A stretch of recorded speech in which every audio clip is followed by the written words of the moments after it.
Ladies and gentlemen, filmmakers and moviegoers alike, I'm trying to space this out as long as possible. Welcome to Critically Casual. I'm your host, Three Cups, and joining me as always is the amazing Dorky Dev. Hi, Dev. How you doing today? Doing all right. That's Perfectly on time, as always. Absolutely. Never late. Never late. Always arriving when you're supposed to be here. Uh-huh. Perfectly on time. Dork is never early, nor is he late. Mm-hmm. He arrives exactly when he means to. With that being said, go ahead and riff for a second because I need more water. God damn it. All right. All right. So, yeah, we're here. We're doing stuff today. We're going on and we're going to talk about stuff and we're going to talk about movies. But I want to talk about other things first. No spoilers about anything at any point in time in the chat, please. And thank you.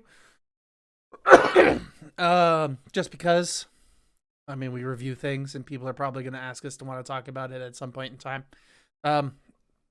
No spoilers. Not going to happen. We're not talking about this stuff. We're talking about only our movies that we will be talking about today. And those movies that we will be talking about today, I will get to in a moment when Dev actually sits down, you know? Okay, just say the fucking movies. Fine. The movies this week, I call this week Time of Trials and yeah. Okay with that That's one? Not half bad. Not half bad. All right, It's not half bad. Thank you. A Time of Trials. Wait, get rid of the A. Sorry. Freudian slip. Time of Trials with A Wrinkle in Time and then Selma. So, anything you want to say before we get into these movies? Both directed by... the theme for this week is the director, Ava DuVernay. Yeah. We should have learned how to actually pronounce her name. I did. You did. I'm impressed. Yeah, different. Because that one's pretty easy because it's just how it looks. Mm-hmm. It is. Is it Ava or is it Ava? It's Ava. Shut the fuck up. Don't fuck with me like that. I was like, I need to close this door, too. I mean, it's a glaring contrast, my living room light to my office light. It is. It's quite different. So, yeah, let's just get in here. Let's start talking about these movies. First movie we were talking about today is A Wrinkle in Time. Oh, yeah. Which came out March 9th, 2018 with a budget of $100 million. It made $33 million U.S. opening, made $100 million gross U.S. and $132 million worldwide. Not quite the projected, three times needed. My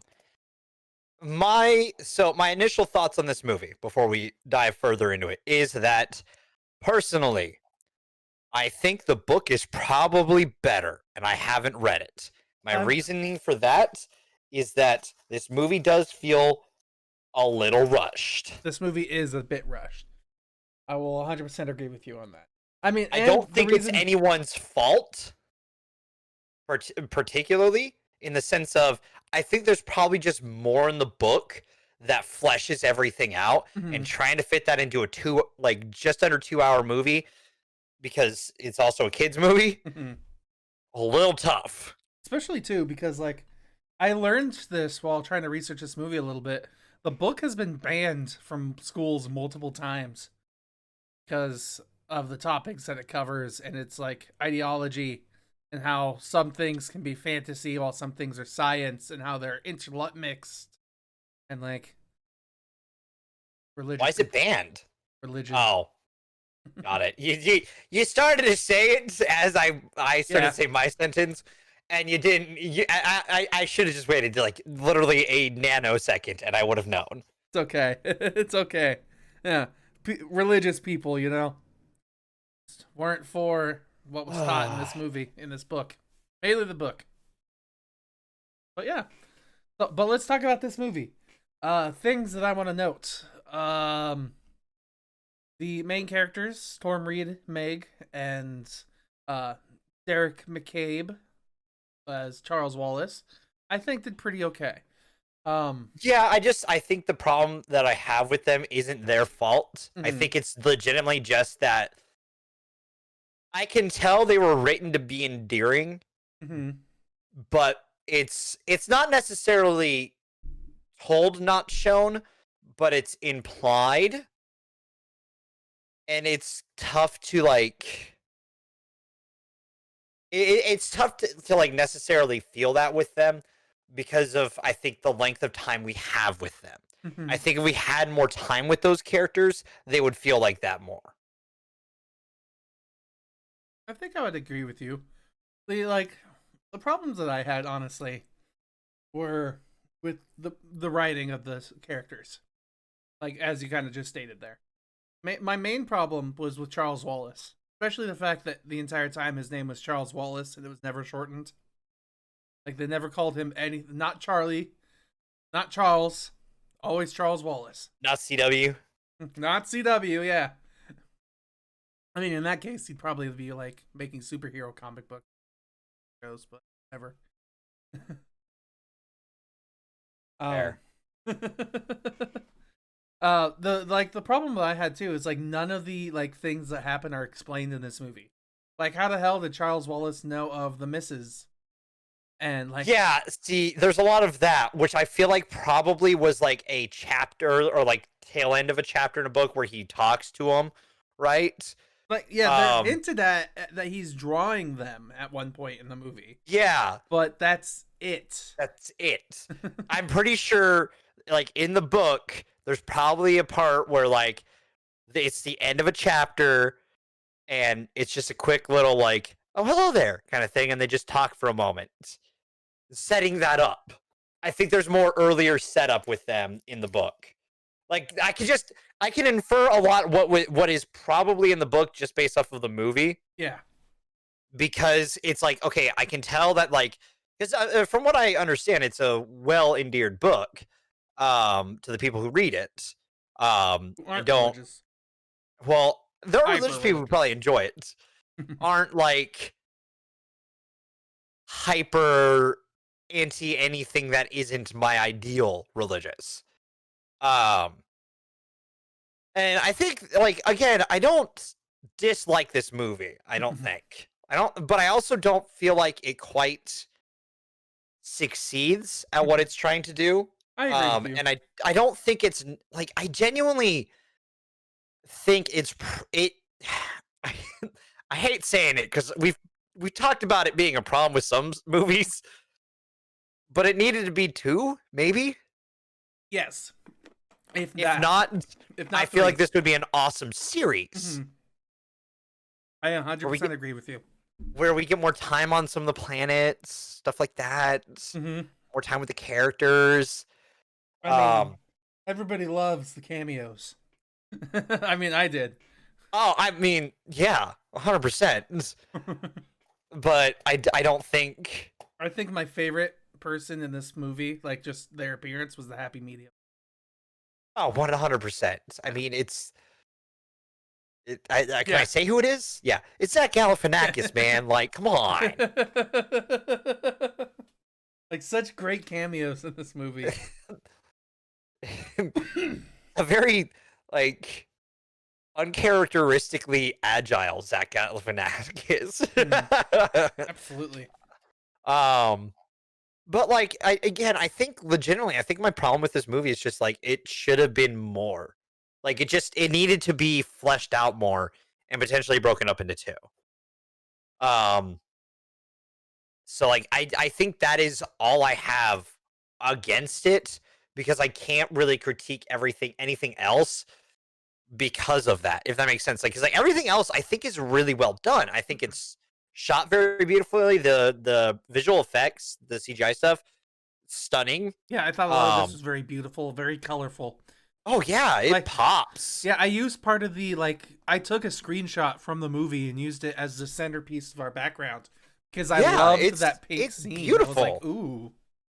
It's beautifully shot. And I think it's well acted too for having, we talk about younger actors. It's sometimes harder. Like a younger actor, it's harder. Yeah, I do have some critiques of Charles Wallace. I think it's just the writing, genuinely. I'm hoping so. That's where I'm gonna put it. But because I feel like that kid gave a very positive a very positive performance. Derek McCabe. Um, I think he did a very good job. It's just I think the character was written. I think the character might be, for what we got, is probably too true to the book. Okay. Yeah. Because we don't have as much time. Because like, I don't think it's his fault that the character kind of not intentionally comes off a little too know-it-all. No, yeah. Yeah. Um, I was wondering, is he the dad all along? oh God, no! Shut up. But he can be a little grating after a point. Mhm. But the part with him towards the end, I think, is all right. Like,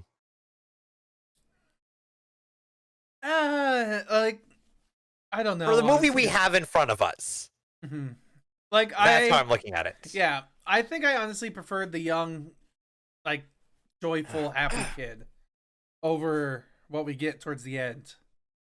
I mean, fair, but I'm more just talking from a general, like, it shows that I think he's got some more depth to it.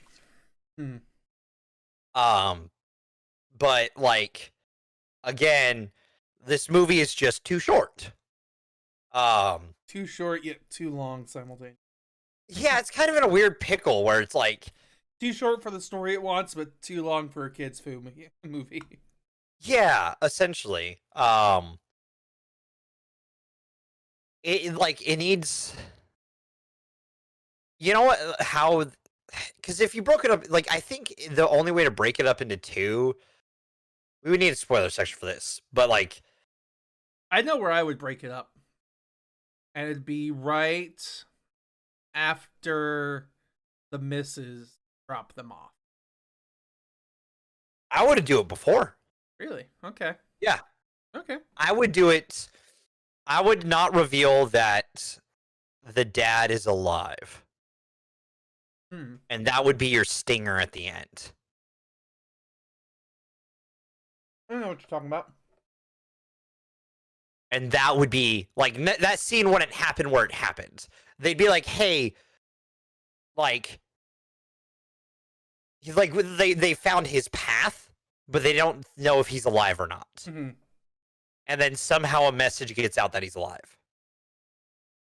It would tweak probably stuff from the book, but I think that's the only way to make it work. Because the problem is you're trying to make it into movie, and if you're making it into movie, stuff gets cut. So what gets cut and what doesn't is just kind of the tough call at that point, or what gets altered. And like I said, as long as it's got the heart of the original, I think it should be fine.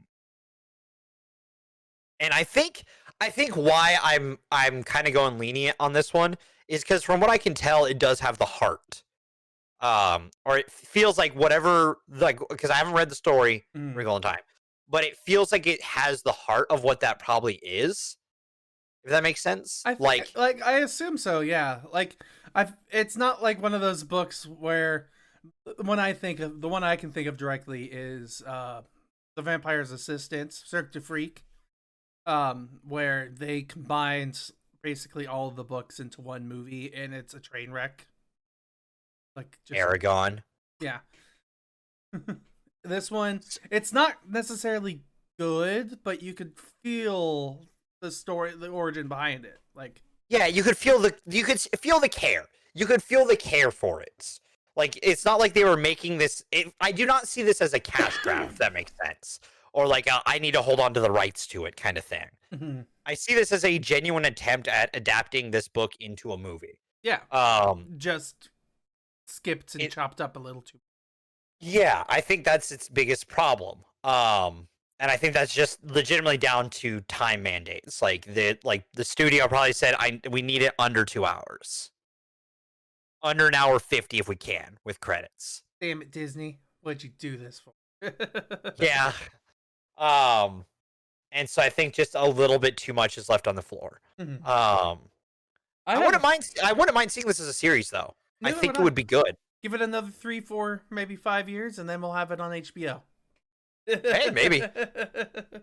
And I mean, again, like it's not a. I can't call it a bad movie. It's just kind of. I think it's just middle. It's a little more middle of the road than I think it's trying to be.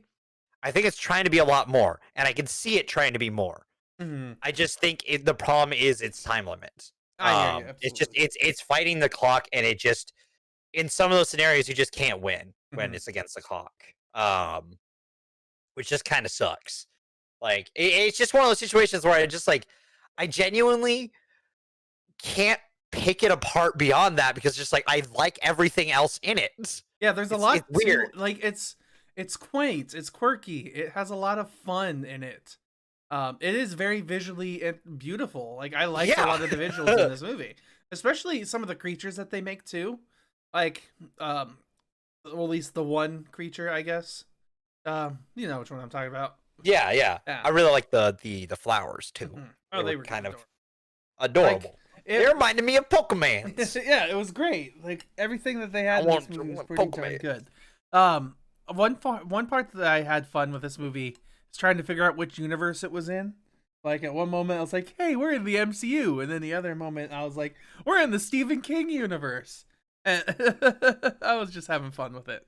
Eventually, Fair. I rested on we were in Fortnite, you know, because they're just an amalgamation of everything at this point. I saw your tweet. That's Yeah. Hey. Um.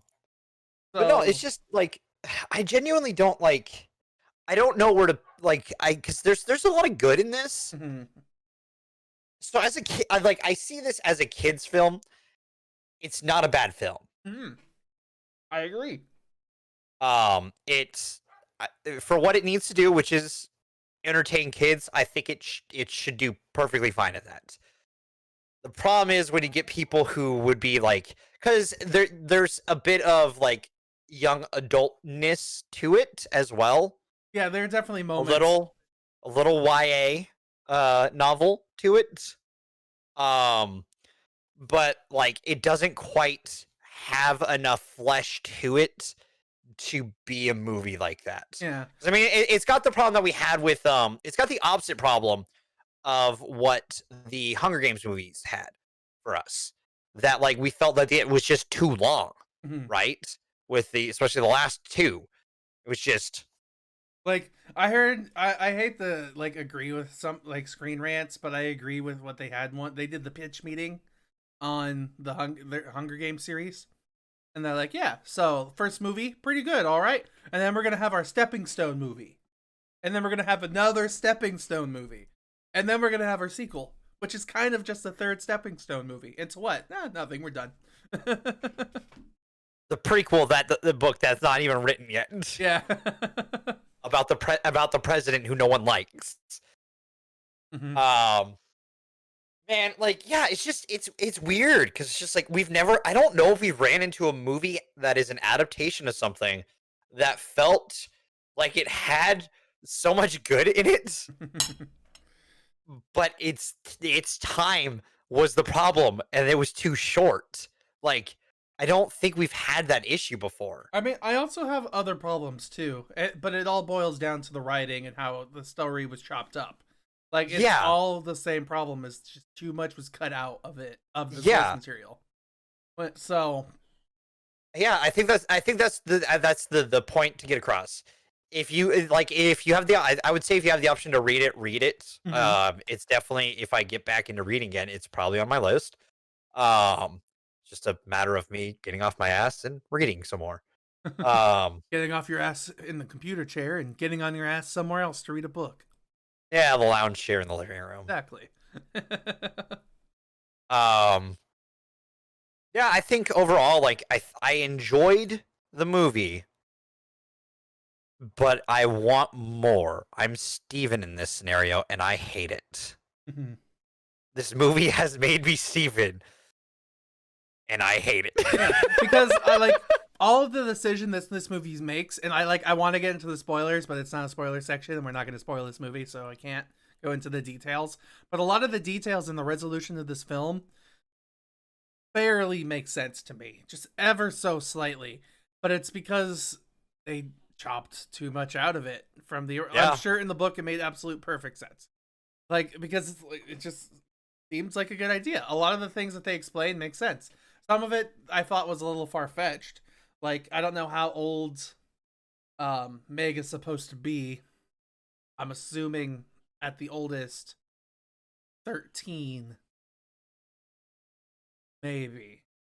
But like her understanding of certain things doesn't like is a little beyond her depth, I would say.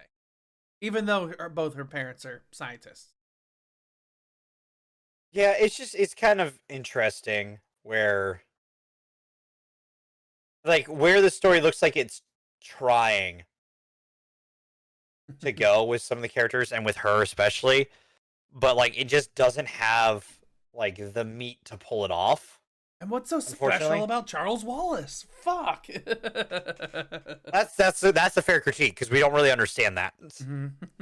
There's no Again, yeah, it's all another thing cut.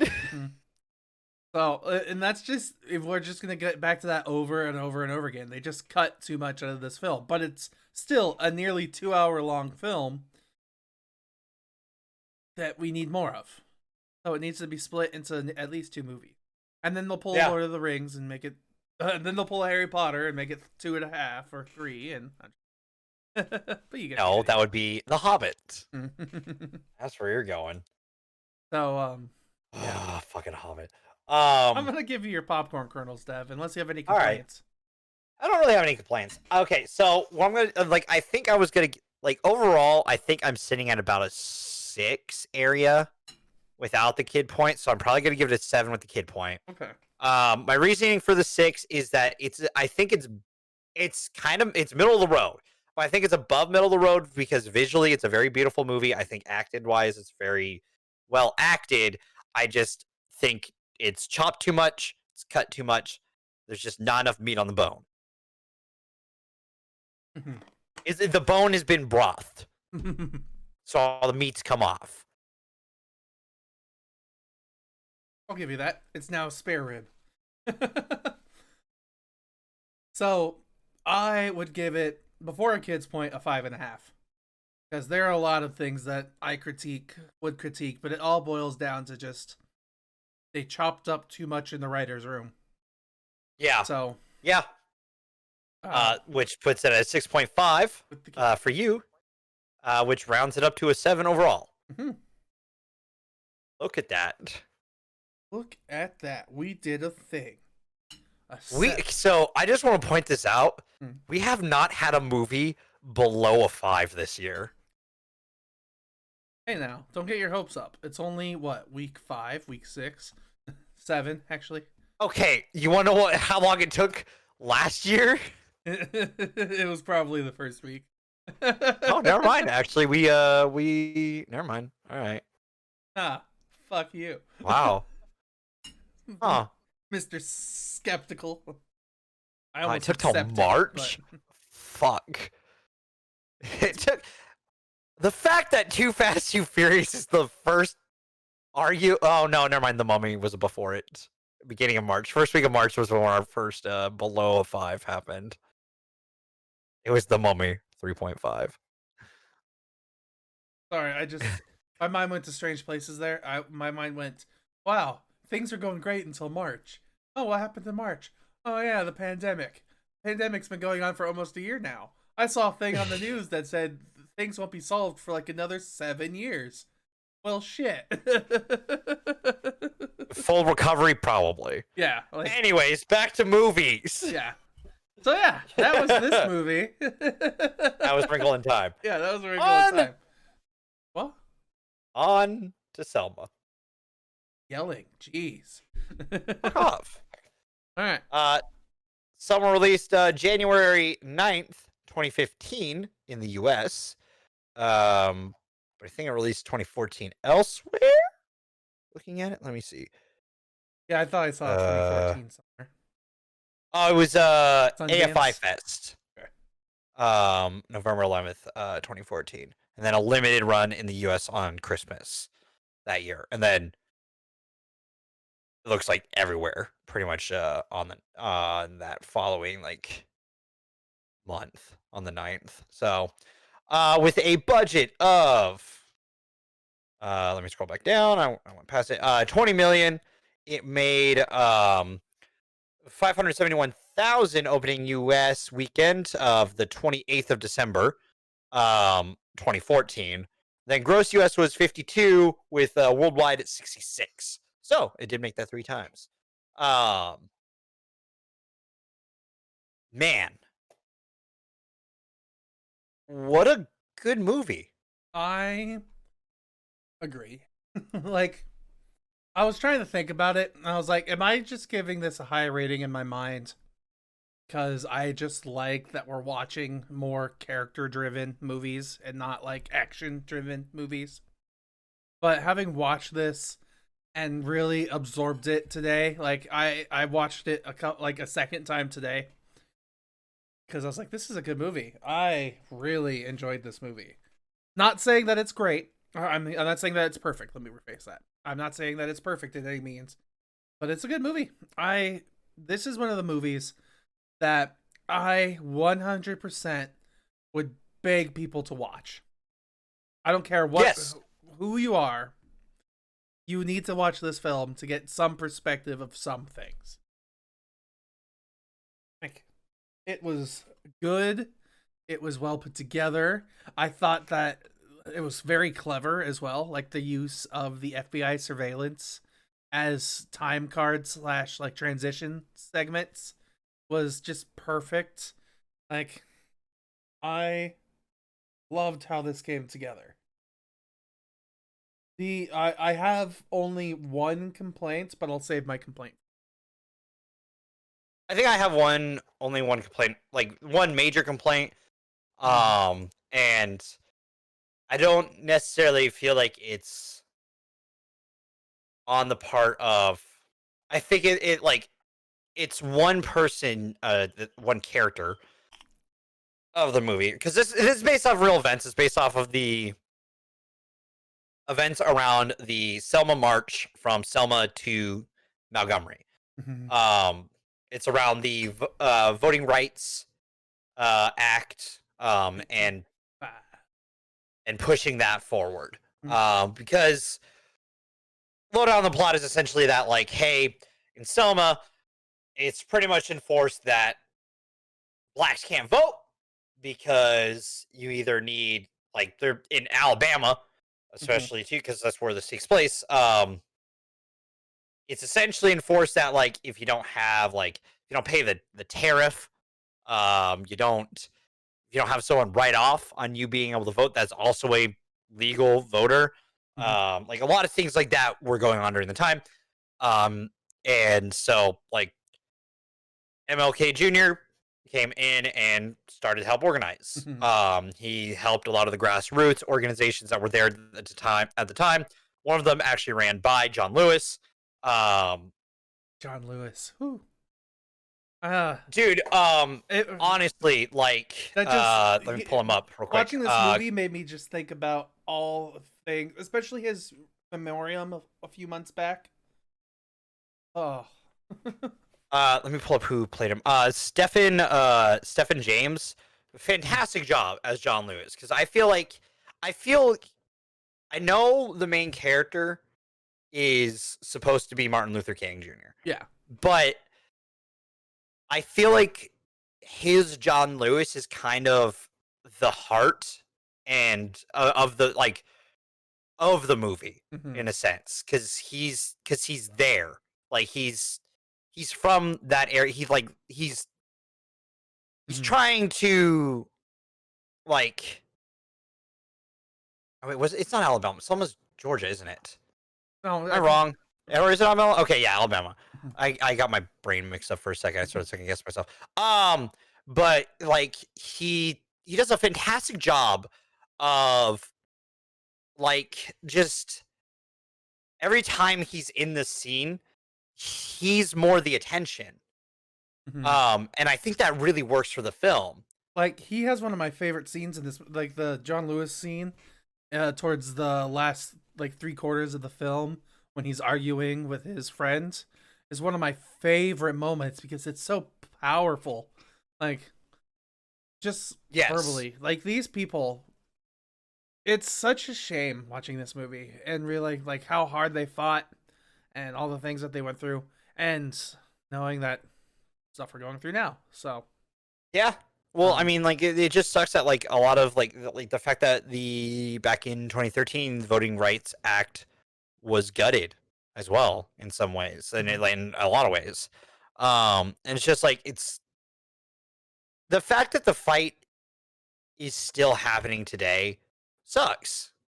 We talked a little bit about it last week with mostly about like around the with Black Klansmen was that like the fact that a lot of this like hatred towards like the there's a scene in the movie like partway through where just like allies are getting attacked. mhm, Um and not saying that like it's okay the other way around. It's not. no. But like just being associated with the movement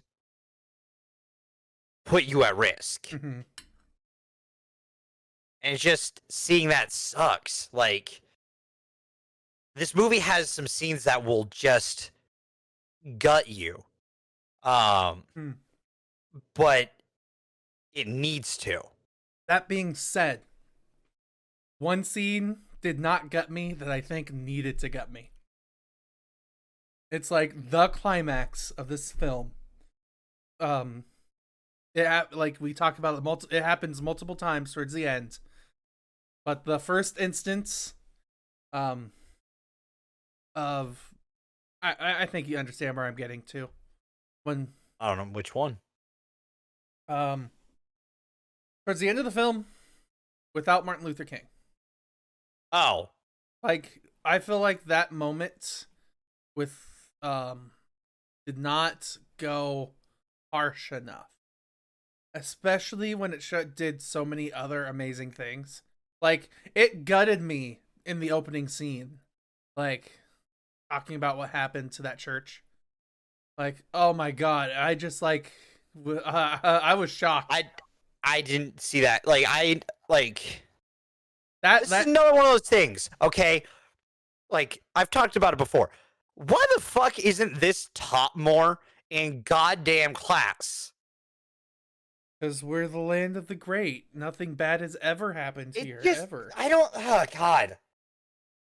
I'm just I didn't know about that the bombing of the church. I know like it's weird that like nowadays that's almost dime of a dozen for us, Sadly, but but true. then it wasn't. Like half the shit that this movie talks about, I didn't know about. We briefly talked about the march and how it helped move the Voting Rights Act Yeah, forward. we weren't told about the beatings. We weren't Yeah. told, like I remember being told about some of the things that people had to go through to get voter registration. But once they actually show it on screen, it's like, Jesus, why? Well, the problem too is like it's just how like the fact that it takes we talked about it with other stuff too. The fact that like we talked about it on the horror podcast this last year. The fact that like I didn't know about Also, the Tulsa massacre until like people talked about it from Watchmen because I haven't got around to watching Watchmen. I know it's on my list. Just watching other stuff, right? I'm working through One Piece. Um, it's a lot to work through. man, if you would get so much hate if you said that to any of the people I knew. Sorry, I'm not watching the HBO critically acclaimed show Watchmen. I'm watching One Piece. The critically acclaimed anime Yeah. that is like arguably one of the best. I'm sorry. I have priorities. I need to get caught up before it finishes. That's a goal of mine, so I can watch it weekly when I get there. And then I can go back and watch the filler. And then the movies. And then I'll watch other stuff. It's kind of like my dad's decision the other day.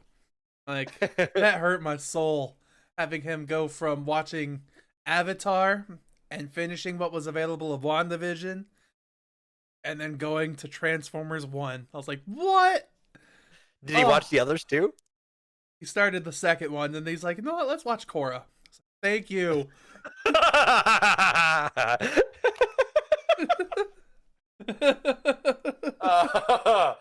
Oof. He dodged a bullet there. Yeah. Got Got damn to Transformers avoid movies. the Marky Mark triology. No duology. It's the Triage. the Shia trilogy and the Marky Mark duology. But yeah, Um, back to this though. yes. Oh, God, we got tangent. It's just weird that like it's not weird. It angers me. It frustrates me that like I learned about this shit through a movie mhm. and not through what I learned in school. Oh, I agree with you. It's messed up, and especially too like I love everything that they tell us. That like all the things that happen. There's even something that like watching this film. There was a credit talking about one of the people in the crowd at the end of the film. How like 5 years, What happened? like 5 hours after the march, she was killed by Klan's members, and it was like, Yeah, for driving people home. yeah, it's like really. That's something that the movie thought was important enough to tell us, but no one else in the history thought was important. Thought it was important. Well, see, like honestly, that puts things into hindsight for me. With the fact that like when the last era gets put in history books, okay, the last 4 years. Because let's be real, like history books update, but they kind of I almost want to say update based off of like for American history off of presidents. Yes. Um This president says that Iraq was awesome, so let's print that in the history books. yeah. But it puts in hindsight and makes me worry that things like Charlottesville are going to get whitewashed, edited down to the parts that like make it less bad than what it was. Like a woman died in Charlottesville, and I'm worried that that might not be the history lesson like that is carried forward from that. Mm-hmm. That's going to be like if we continue with the idea that like America's the greatest place on earth, nothing goes wrong here. We're doomed to repeat these things Mm-hmm. over and over and over. Like it's painful to watch that, like to see things that I didn't, to learn about things that I didn't know about, and to see them repeated in the last year, Mm-hmm. last 4 years, the last 10 years, Literally. since Dude, there was one line in this film between like the politicians, the white politicians, that like angered me to my core because of how accurate it is to what's happening right now. Like in every day. was it between between Lyndon B. Johnson and the governor? Yep.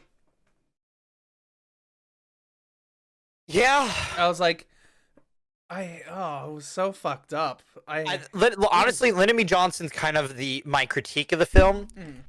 I feel he's portrayed too well. He was more selfish than how he was portrayed in this film. Yes. Which is saying something because he's portrayed relatively selfishly. Mm-hmm.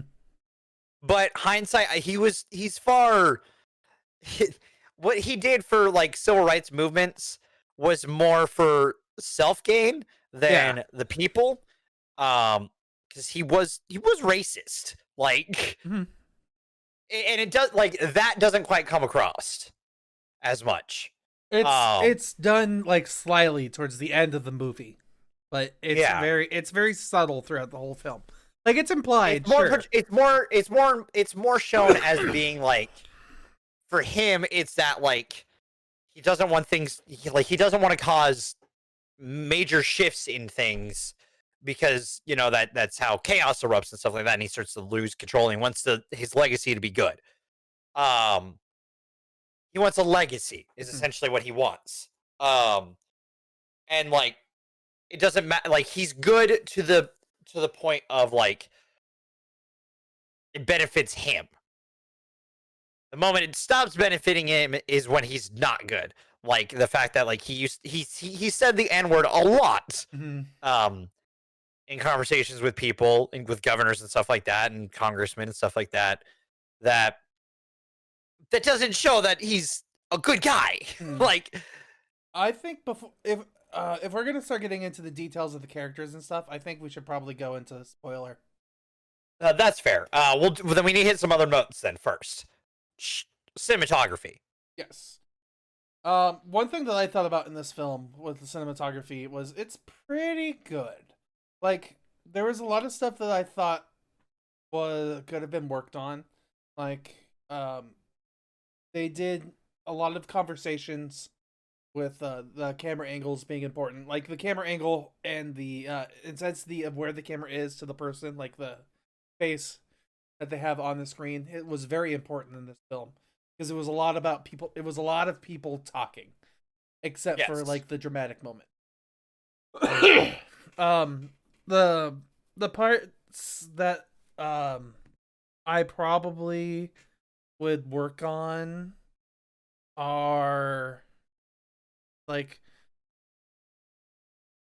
cameras are racist. So I say that jokingly, of course, but cameras aren't built to recognize darker skin tones. It's just not how sensors were built. So there are some scenes in this film where I feel like they need to put on a few more lights so we could see what's happening. But all in all, I loved the cinematography in this film. Like it was all very subtle but serious. And the moments that do go pretty extreme are great. I still just think my one complaint is that the one scene that I think really needs it, the climactic protest, didn't go far enough. The I my counter to that is I think it's shot the way it is because like a lot of that's partially implied based off of what it's happens with narrated. like this. Yes. That's what I don't like about it too. Like the imagery of the earliest scene in the movie, like the thing that really starts this whole conversation in the film with the church, was very shocking and very visual, and I loved it. It was like it really threw me for a loop because it was so unexpected, and it drew me in right away because it was so visceral.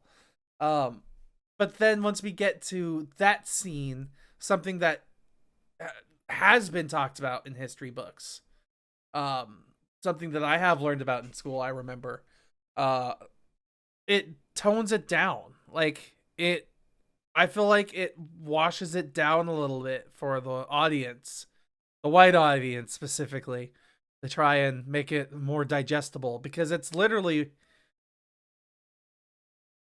I can't get into it. Spoilers.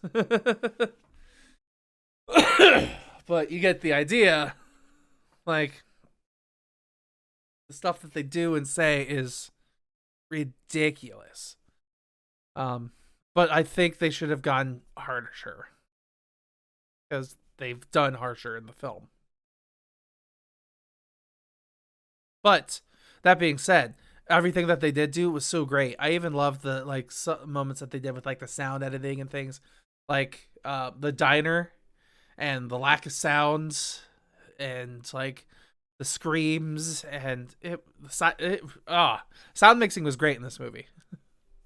So that good, very good. Like indeed. Yeah. I guess I mean I feel that scene is shot well enough that like it hits me at least. Like But it's I guess it's also personal preference and stuff like mhm. that too. Like it's not a bad scene. It definitely does sets the point, like the message. It sends the message it's trying to send, and it is well put together. But I was just hoping for a little more gruesome. But I understand that that's not quite like what she does as a director. She's not. Well, yeah, I don't think that's the point of Yeah. the, like entirely of the scene there. Mhm. I wanted like if I had to give a direct comparison, like an exact scene that I wanted, I would think like just tonally. I know it's not gonna get that way, of course, but I would probably aim it towards um the Battle of the Bastards, like when he's in the middle of the mob and the horses are coming from every direction. Like that's the kind of chaos that I wanted. Yeah, but I don't think it was actually like that. Mm-hmm. I think you're going too cinematic with it. I hear ya. Like this was a very real look. Yes. It was very real, that's very why. dramatic, and I understand that. But I feel like they definitely pulled away from some of the harshest things, the things that we needed to learn from the most,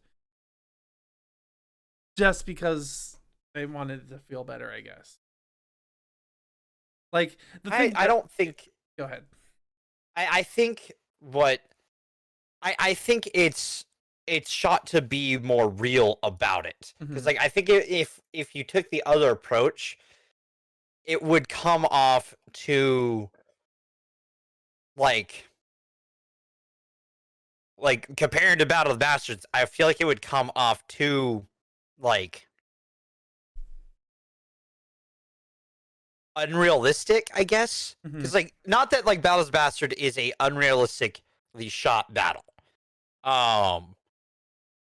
It's one of the best like fight battles like filmed, in my opinion. Like I don't really necessarily like. I just want the feel of chaos that's going on in there. But I understand what you're getting at. I felt that. Yeah, I felt like they could have done more.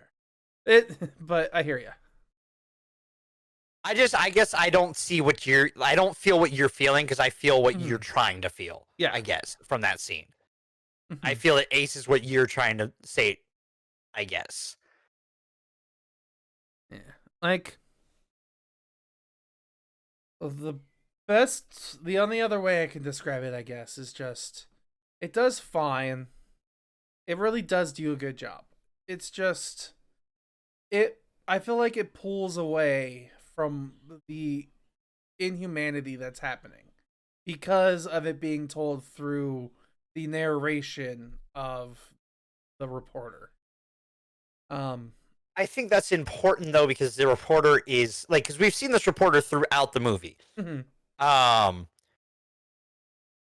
mean, it's important too because it sets up what happens for the later part of the film. Like, it sets up the next two occasions. Yes. So, like, I understand its importance, but I think the other importance of it is the fact that like it's to show that like in a situation like that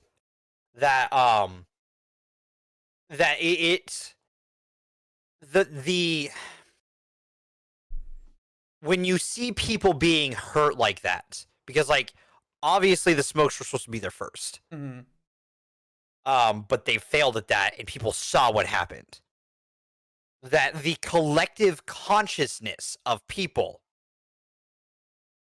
because he's pretty much breaking down on the phone, like he's holding himself together as professionally as he can, and you could tell that like every word he says, repeating what he saw, is gutting him, but he's going to do it because that's his goddamn job. It raises the collective consciousness of people to see things like that. And this is like worldwide stuff. It's like with Hong Kong protests, like it's stuff like that. Seeing brutality and harm to fellow human beings raises that consciousness, and that's what I think that scene is getting across with his narration. Like, I understand that, yes. I get that that's what they're doing, yes. I'm not, like, and they do it totally fine. They do this movie does a perfectly great time at what it does. It's just, once again, I think it needed to be a little more visceral. Like, we were awful people. And it tones down some of what I think should be the most awful part. But it does it in a way that helps progress the story. So, well, also, it's a PG-13 movie, Steven. I hear you, yes. But there are some pretty violent PG-13 films out there. Yes, but not like. Like I don't want to see like blood splatter and stuff like that. I just want to feel chaos, and it didn't necessarily feel chaotic. Like, yes, it was crazy, but it wasn't chaos. Which it like it like if I wanted this pure, I wanted to like invoke pure raw emotion, and that happens more in the opening scene than it did during this climactic moment of the film. I mean, this scene got me, like, legitimately. I think it's just like, I think it's just how we react to movies is just different. I hear you. I got With that being nothing said, else. you're wrong. Yes, of course. Let's see. Most violent PG-13 movies. Why are you going that? Rambo's in that category. That's not fair. No, PG-13 didn't exist yet. Never mind. Sucker Punch is on here. Man of Steel. Sucker Punch isn't that even violent. Man of Steel isn't violent either. Ooh, bloodiest PG-13 movies. Look at this. That's not. But you said that's not what you were going for. I know. Sorry, I got distracted. Like, again, what I think the problem is, like, I think it does a great job of what it's trying to do, because it's not just setting up the chaos of the scene, it's also setting up the next moments. Because if we didn't have those cutaways to the narration, because it's not just telling us, it's showing us at the same time. It's showing us the scene that's happening. It's telling us that, like, how people are feeling through it, and it's showing us people reacting to it. There's a whole lot going on in that scene. I think that's beautifully shot and beautifully done and beautifully cut, and I think it's a fantastically done scene. So I think that's my thing about it. I mean, I don't disagree that it's beautifully done the way it's done, but I still want more. You know, I am me after all, and I want more, as you said. I'm gluttonous. Yeah, you are. All right. With that, then, I'll give you your popcorns. All right. So, this movie that I really enjoyed and would barely change anything on, I give an 8.5. It was good. You need to watch it. My hopes is to one day get my mom to watch this before she dies.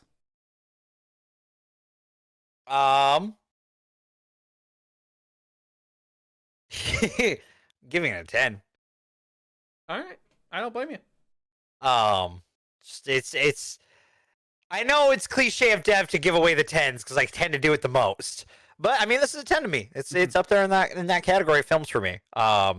Which of ones that I can easily pull up is it's up there with 1917, Skyfall, the Lord of the Rings trilogy, Blade Runner 2049, Big Hero 6, Fight Club, and Dragon Ball Super Broly. What a weird fucking like list to be in my 10s. I'm just thinking, like, if we ever have anybody like compile our top 10 movies that we've reviewed on the show, it's gonna be like all 10 of yours are gonna be 10, 10, 10, and mine's gonna be like 9.5, 9, 8.5. You've given out a 10 before. I have, yes. I've given out a couple of 10s. So it's gonna be like 10, 10, 10, 9.5, 9, 9. I believe it's 9. twice. You've given it out to Into the Spider-Verse and Give it a few years, I might give another 10. I'm saying right now you've only given out 2. I'm talking about in the distant future, and How to Train Your Dragon. Did you give it to How to Train Your Dragon 3? Yeah. I did, yeah. Yeah. Those are your only 2 10s, Stephen.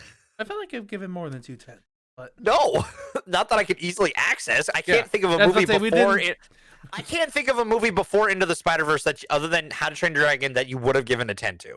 Don't remember either. We'll get back to it one of these days. Well, I can basically remember most of the list of movies we've done, and I don't think any of them you liked enough to give a 10. They were all wonderful. including that one movie, Teen Titans Go to the Movies. Yeah, that was clearly my favorite film of all time. That was the most conflicted I've ever seen you in a review. Yes, it was strange. But let's go on back to this movie and go into spoilers for Selma. Yay. Let's get ready to spoiler! What a great segue. I'm the best at this. Pat myself on the back. I mean, it's tough to really say it's spoilers because I mean these are real life. It's history. It's hard not to spoil this because it's happened. If you know your history, which me and Dev apparently don't, because our teachers. Yeah, I mean we didn't. Like, I mean the problem that it isn't like readily taught in goddamn school. Like, I didn't know the name of the cities. Shit. It's just, you want to know what? I didn't either. Genuinely, for most of my fucking life, because the way we were taught, at least where we went to school, I thought it was another town named Salem because it's spelled almost the same. Mm-hmm. But my brain. Plus, we can't read. Yeah, I'm fucking I'm probably dyslexic in some way because the way I fucking mess shit up all the time writing and reading. Anyways, part of that also I think is the fact that it's just fucking glossed over in school.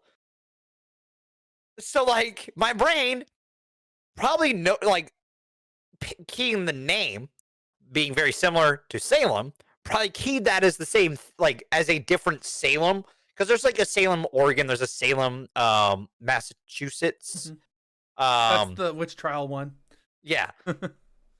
So again, there's the cities, names of cities are kind of popular in places, right? You can get the same name in multiple places. So I thought it was just another Salem, but it's Selma. And as soon as we got to this movie on the list, I'm like, why don't I remember that being the name of the town? Why don't I remember this? Why isn't this ingrained into my fucking memory? Because it should be. It should be. It should be. It should be. It just, god damn it, man. It's just, how is shit like this not covered more? Not talked about more?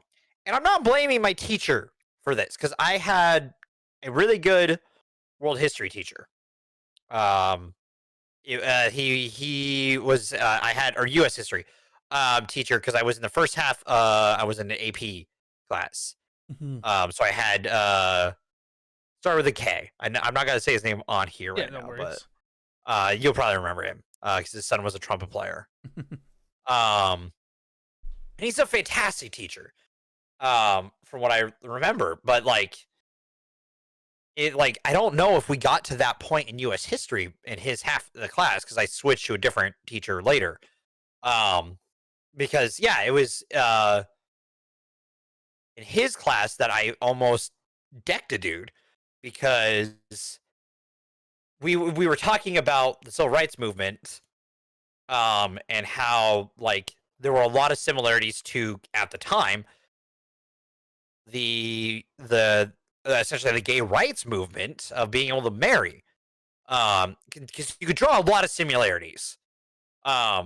It's freaky how many times you can kind of just look through the past and be like, this is the same talking point they used on people being black that they're using on people who are trans today.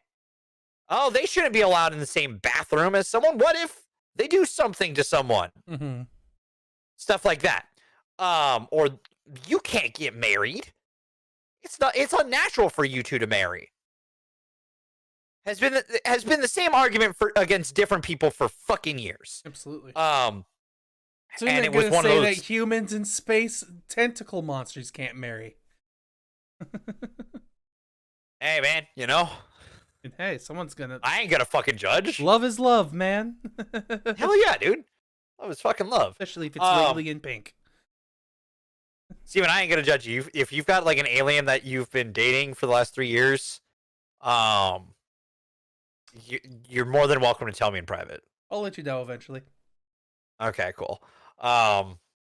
Dude, if by some weird happenstance that this is like you tell me like 3 weeks from now, so yeah, that wasn't a joke.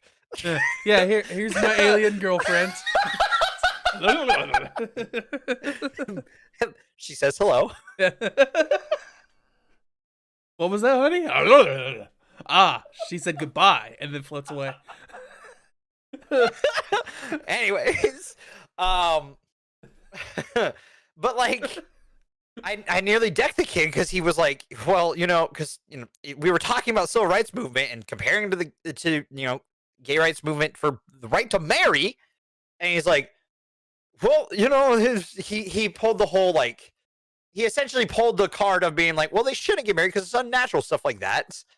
Really fucking decked the dude, my friend next, because he just, it's shit like that. It's like the fact that like people still believe half the shit that was said during these movements. People still reiterate this rhetoric. Yeah, like people forget other times in history where it was okay. Like Well, with yeah, the Romans and the Athenians who Well, not just that. I'm talking about just like with civil rights movement, like the fact that like in the town we grew up in, like shit was so normalized there. Oh yeah, I agree with that. Like there were some things that I grew up saying that looking back on, I'm like, oh. Yeah, 100%. And it's just legitimately, it's the fact that we are not taught about shit like this in a proper capacity. Because, like, honestly, the fact we only get 1 year of world history, 1 year of, at least where we went to school, we only got 1 year of world history, 1 year of U.S. history, and then civics. And then a little bit of econ.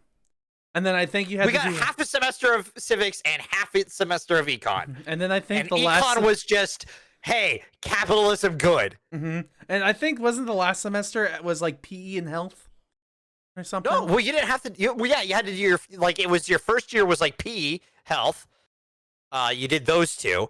Then you did world history. Then you did U.S. history. Then you did civics, econ. Those are such... What bullshit? Yeah. Because, like, civics wasn't necessarily a bad class. It's just we watched a lot of West Wing. Which wasn't necessarily a horrible way to teach it, but at the same time, like, I don't blame the teacher for it, because, I mean, at that point, I don't blame her, because it was seniors. The people who you're trying to get this across to haven't had the time to learn the things that they would have learned about civics if they had, like, proper teachings about world history and U.S. history. And econ is bullshit, because it's just, hey, capitalism good.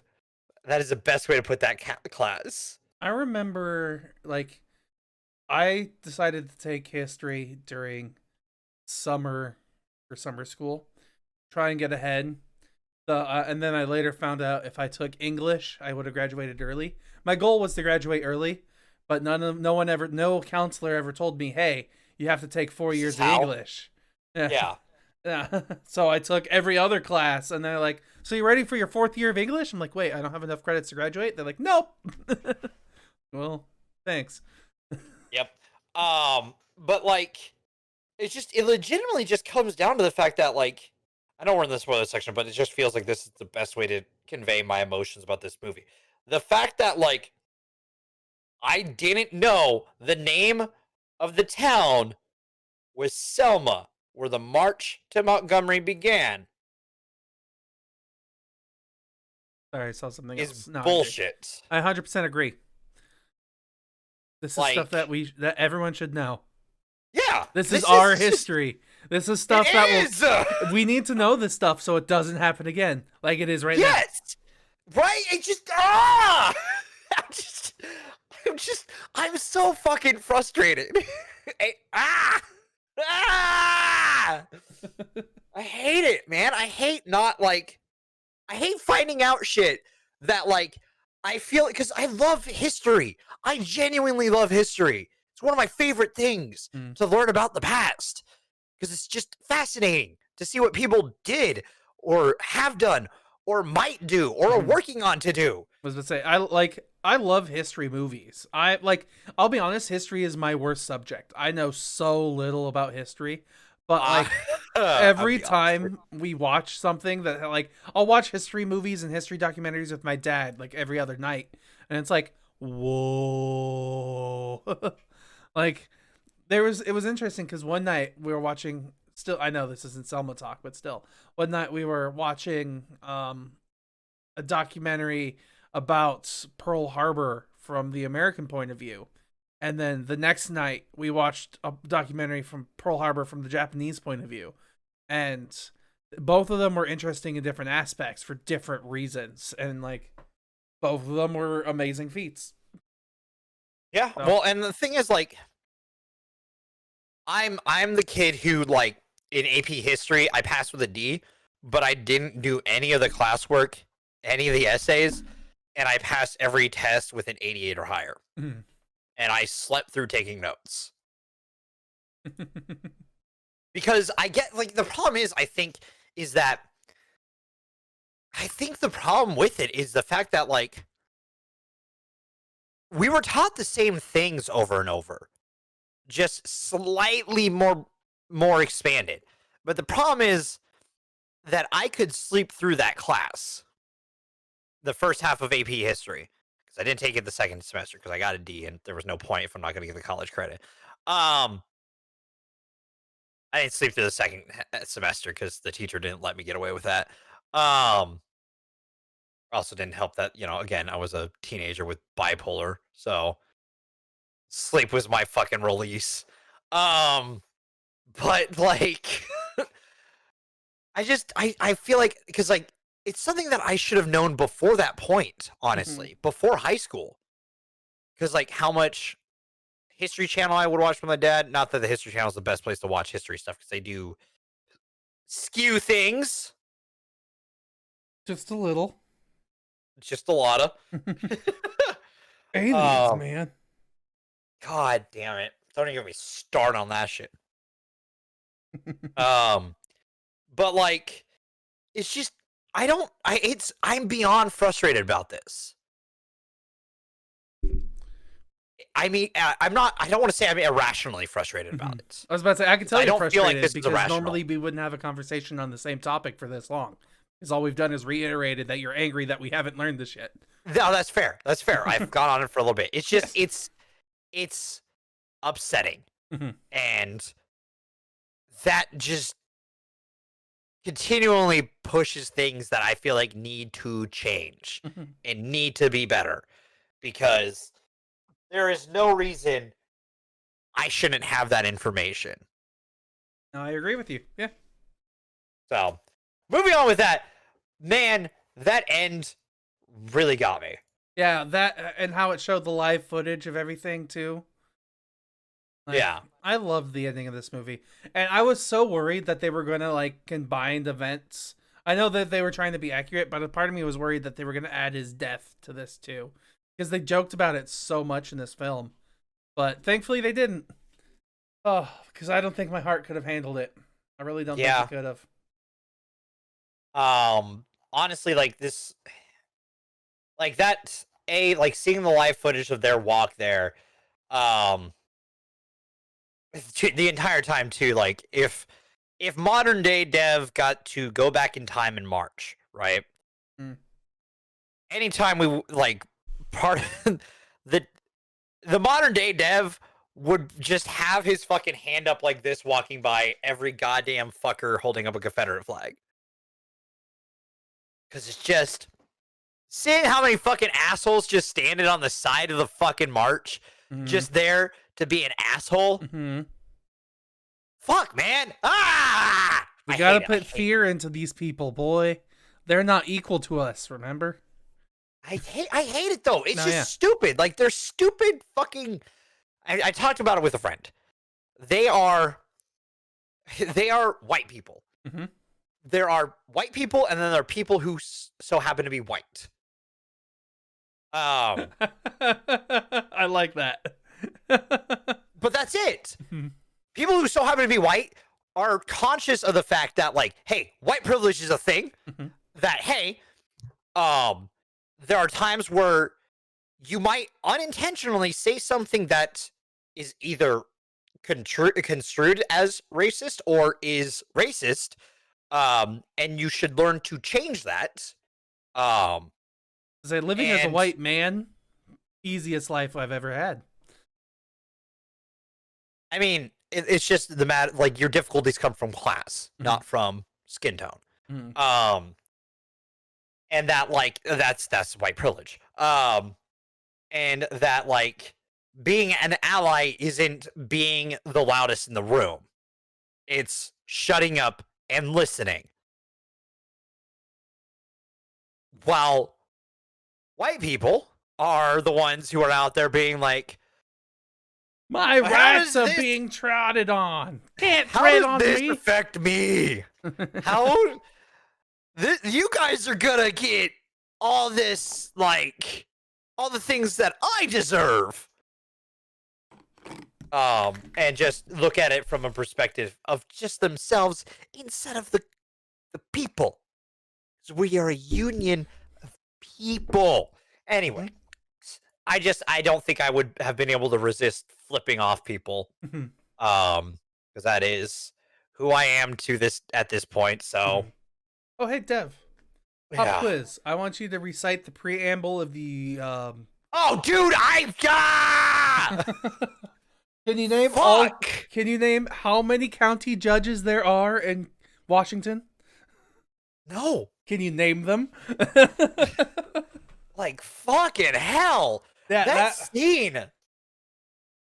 And that was one of those moments too where I like, okay, sorry, quick side tangent. Seeing that moment, I was so sad, but then I was like, what do Oprah and Ava have in common that they've worked on 2 movies together? Because Oprah Well, was I think it's just that, like, I think it's also just like like Oprah's someone who has fought for like rights her like a majority of her life. In the sense of, like, the fact that like there was one of her first like major moments on television was interviewing a racist asshole. I remember that. Yeah. Oh, seeing that, not remember being there, but remember Well, seeing yeah. that. We're seeing that and seeing her talk to him years later. When she was on TV still. Like I think it's because she's very attached to like to this kind of like this like to she's very important in the sense that like she's progressed things for people. So I think that's important. Yes. So I think having her there also symbolizes that in a lot of ways. And then Wrinkle in Time, I mean, who else is going to be like The wisest the queen? of all, yeah. Yeah, the queen, Miss. Mrs. Witch. Speaking of which, since we've started bringing up both movies now at this point, I want to talk about the tone and like the different lessons and things that happened, because both of these are movies directed by Ava DuVernay, and DuVernay. yes, and I corrected Stephen on a name for once. And they have similar similar messages and morals, but they are very different in the scale. Where like Selma is about the rights of all people as a whole, while A Wrinkle of Time is about you as an individual and your rights as a person to. And in its own way, it's not like political. No, well, I mean, but like it's a story that's trying to help the individual child be okay with who they are in this world. Yes. I think also one of my problems, I think that's just the problem with the story of Wrinkle in Time. I think the big bad being the darkness thing, and like you destroy it and things get better. My problem with that kind of story is that Not how it works. unfortunately, There will always be that wound. It will well, always. it's not just that. It's that, like, at least for me, like that is very 80s.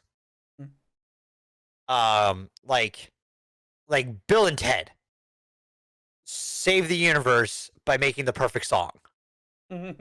Or do they? We haven't seen the third yet, so I don't know.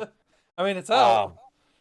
We haven't reviewed it yet, okay? So One of these days. I've held off on it. I haven't watched. Trust me. I've wanted to watch it.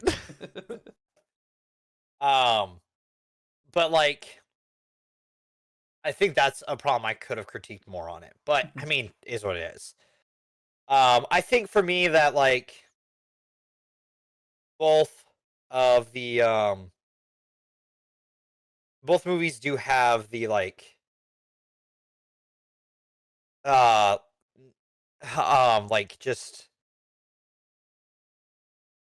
being able to damn, I lost my train of thought here. I lost it. Never mind. Okay. It's gone. Let's see. I'm trying to think. Any other things that I want to talk about? I love the cast in both of these movies. Like, Yes. the star-studded cast that they managed to get. Like, in A Wrinkle in Time, I wasn't expecting freaking Pena. I wasn't expecting Galifianakis. I wasn't expecting Chris Pine. I was like, those were not people I was thinking were going to be in that movie. I don't know why, but like their pedigree is something that I would think that's above, just a kid's movie, a Disney's Child movie at this point. Don't know why. But then we get into this movie with Selma, and we get all of these amazing actors who We had we need to see more of. we had Tessa Thompson in here as well. We Our did. Marvel connection of the day. I held off. I held off as long as I could, Steven. But you talked about people showing up. I did. Like, I just, like, yeah, Tessa Jeez, Thompson Valkyrie. is in this. Just naming off a couple names that I can remember of movies Common. that I've seen. Yeah, there's Common. Jesus Christ. Whew, something's wrong with me. Yeah. I won't argue that. Like, I could literally just go through these. I'm not gonna, honestly, because it would take too much time. But The list on the list on Selma is essentially like just read it top to bottom and like you essentially who are unsung heroes. yeah, that fantastic actors and actresses Mhm. abound Wow. abound like there's just a lot of good in both these films from just every angle. So yeah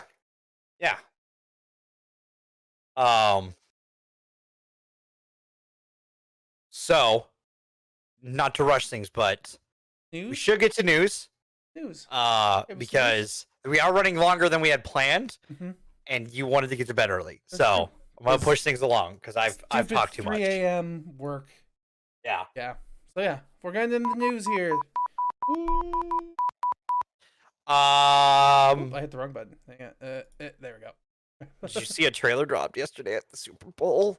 I was about to say there's a lot of things that dropped at the Super Bowl yesterday, but The major specifically, trailer that dropped. the specific trailer, I didn't see it. No, of course I did. But you know what it was? I do. Falcon and the Winter Soldier trailer dropped, the official one, and oh my god! It's the I first cannot thing that fucking happens when you click on wait. IMDb. You open IMDb and it's like, have you seen this yet? Ah, dude, it looks like it's gonna be so good. I It don't looks know. like. I don't know. I mean, with how WandaVision's been, if this, hey, WandaVision's a little different because it doesn't have the action that Marvel is known for. Mhm. All I was right. about to say that's something my dad is having a problem with at first. Like he was very bored the first 2 episodes, and then once the third one kicked in, he was like, "Oh, this is better now." But like just seeing the trailer and it looks like it's a fucking spy thriller kind of action. It looks like more of what Winter Soldier movie was. So it's Mission Impossible. Maybe, kinda. Dude, I'm in. I'm fucking in. I've been in for this since they announced it, but I'm in more. Like, I don't know how I can keep getting in further, but like the more they show, the more in I go. Mhm. I'm still like, I know there's one thing that I'm waiting on mainly, but it has nothing to do with Falcon and Winter. It's still MCU related, but I'm waiting for Loki. not. Oh yes, but I'm waiting for an appearance of a certain mystical magical doctor. Who knows when he'll show up? Yeah, who knows? It could be a lot sooner than we think. Because I have theories, but I'm not going to talk about it Fair. But on to other news things. Like, yes, the Super Bowl happened, and there were a lot of commercials. So if you're in for some of the best commercials out there, they just happened to drop. So take a look, take a gander. Some of them are funny. Some were bad. Some of I them heard the Oatly one was bad. But there's also Tom Brady won a fucking goddamn another fucking ring. Hmm. I'm not angry. You're angry. You're angry. But other things. Need another fucking one. Mank, the movie Mank, is getting a lot of up and up lately. It is a Netflix movie that came out fairly recently, and it is leading in a lot of Critic Choice Award nominations for different for 12 different awards, like leading actor, best writing, editing, story, stuff like that. And that's leading in front of other movies like The Five Bloods and News of the World and One Night in Miami. Like, there's a lot of good stuff happening there. That might be a movie that we'll have to watch sometime in the near future. Don't know when. Other things. There's pitches for some really interesting things coming out because people are bored and they want entertainment. So,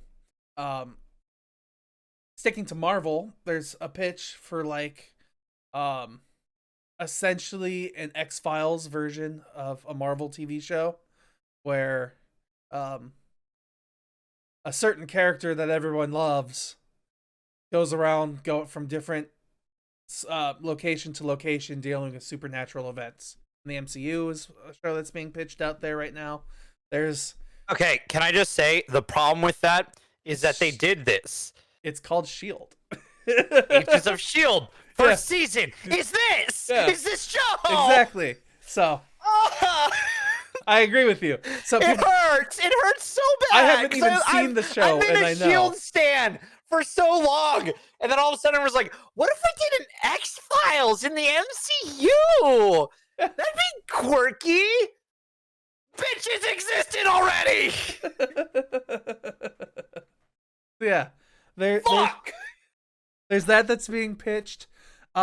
Jay during last week's Har Har podcast was talking about the GameStop stonks and how there's talks of movies and TV shows based off of that. Yeah. But the one that caught my attention, I have to see if I can find it here again because I accidentally kept scrolling past it. The story that kind of makes me laugh as one that's really, we want to pitch that as a show idea. Here it is. 4 seasons total landscaping documentary.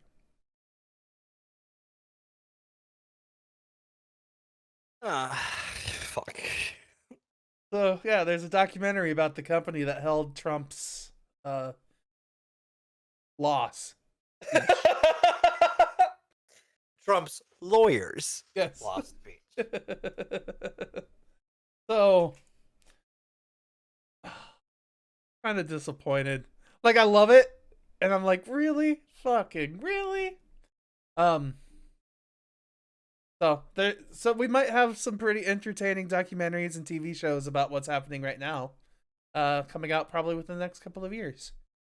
Another thing that I think might be interesting, only because I keep seeing this pop up, so I'm assuming it's a good show, but I doubt we'll watch it for this show. Is A24, which is a studio that picks up a lot of like independent filmmakers. They've done a lot of horror movies, but they kind of just pick up really any movie they want. They recently bought but a movie called Pleasure, which is a rated R film, or will be a rated R film when it comes out later this year, when it's remastered, of a woman trying to seek stardom in the porn industry in LA. And the reason I bring that up is because it reminds me of my own story. I don't want to know the details. So we're just going to leave it at that. We will. So, next week, we're watching 2 movies. One of them I've already mentioned, but we're watching 2 movies. We are watching The Five Bloods and Judas and the Black Messiah. So, check it out for us with that next week. That's, once again, I'm really excited for that. One, because Judas and the Black Priest comes out. Black Messiah, thank you. Judas and the Black Messiah comes out very soon. And so it's a brand new movie. And, I mean, new movies are cool. And The Five Bloods. That's the second new movie we get to watch in a year. Right? And The Five Bloods is it's a new-ish movie, but it's also made Came out last year. Yeah, but it was made by Spike Lee, who made The Black Klansman, which we also really enjoyed. So, I'm excited for next week. Woo! All right. I got nothing. You got anything else? Nope, I got nothing. All right. I guess we're done here. All right. So, yeah. Hit that like button, subscribe, and ding the dongs. Fucking god damn it. Then upload these. Yeah. And, whatever. We'll see you guys next week. Bye. Bye. Fucking goddamn piece of shit education system bullshit. Fuck.